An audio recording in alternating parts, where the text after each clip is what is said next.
આજના શુભ દિવસે આપણા વડાપ્રધાન શ્રી નરેન્દ્ર મોદીનો જન્મદિવસ જ્યારે હોય ત્યારે આખા દેશના નાગરિક એમની દીર્ઘ આયુષ્ય માટેના કાર્યક્રમોનું આયોજન કરે છે। એમ અહીંયા સાવરકુંડલા ગામની અંદર દીર્ઘ આયુષ્ય માટે યજ્ઞનું આયોજન કરે છે અને ચાલુ છે, જેમાં મારી હાજરીથી મને પણ આમંત્રિત કરવામાં આવ્યો। મેં કીધું ચલો, આપણે દેશ છે અને આપણે કરવું જ જોઈએ। હું તો એવું માનું છું કે આખા સમાજે, આખા દેશે આ દિવસે ભગવાનને પ્રાર્થના કરવી જોઈએ। જો કે એ એક યોગી પુરુષ છે, એ સાધારણ વ્યક્તિ નથી। આજના સાધુ ટૂંકા પડે એટલો મોટો યોગનું કામ એમની પાસે છે।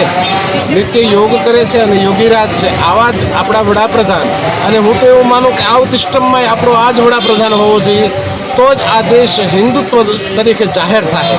અને એમણે જે વિશ્વની અંદર સ્થાપના કરી છે એ બદલ એમને ખૂબ ખૂબ આભાર, ખૂબ ખૂબ ધન્યવાદ। ઈશ્વરને હું પ્રાર્થના કરું કે એને લાંબી આયુષ્ય આપે અને ખૂબ કારકિર્દીની અંદર આ દેશને આગળ વધારવા માટે એ ખૂબ જ પ્રગતિશીલ બને અને સક્સેસફુલ જાય, એ મારી શુભ પ્રાર્થના ઈશ્વરને અસ્તુ। ધન્યવાદ।